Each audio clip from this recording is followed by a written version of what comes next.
জন্মের পরে প্রথম সুন্নাহ হলো একজন বাচ্চাকে উত্তম রূপে গোসল করানো। এর আগে একটা সুন্নাহ আছে, সেটা হলো তার ডান কানে আজান দেওয়া, বাম কানে ইকামত দেওয়া।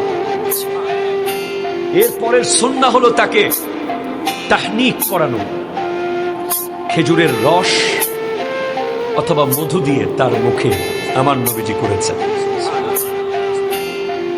মিষ্টান্ন। এরপরে সুন্নাহ হচ্ছে তার মাথার চুলগুলো কামিয়ে সেই পরিমাণ স্বর্ণ অথবা রৌপ্য হাদিয়া দিয়ে দেওয়া।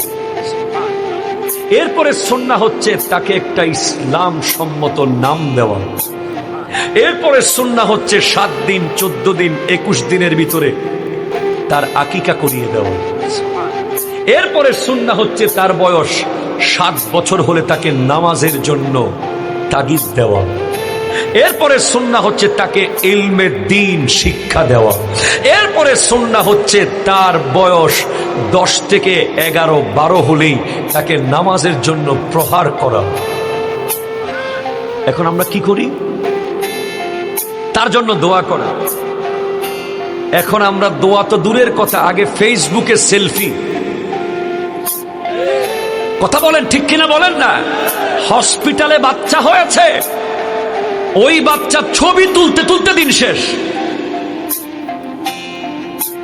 কই পাইছেন এই সুন্নাহ আপনি?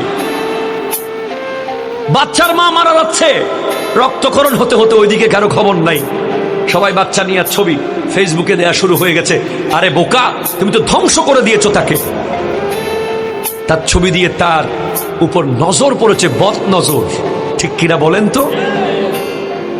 একটা ছবি আজকে দুনিয়া শেষ করে দিয়েছে। সুন্নাহ আমরা জানি না।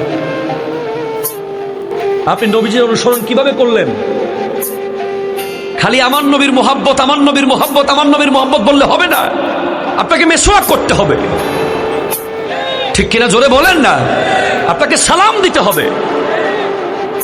আপনাকে ঘরের মধ্যে খেতে বসলে সুন্নাহ আদায় করতে হবে।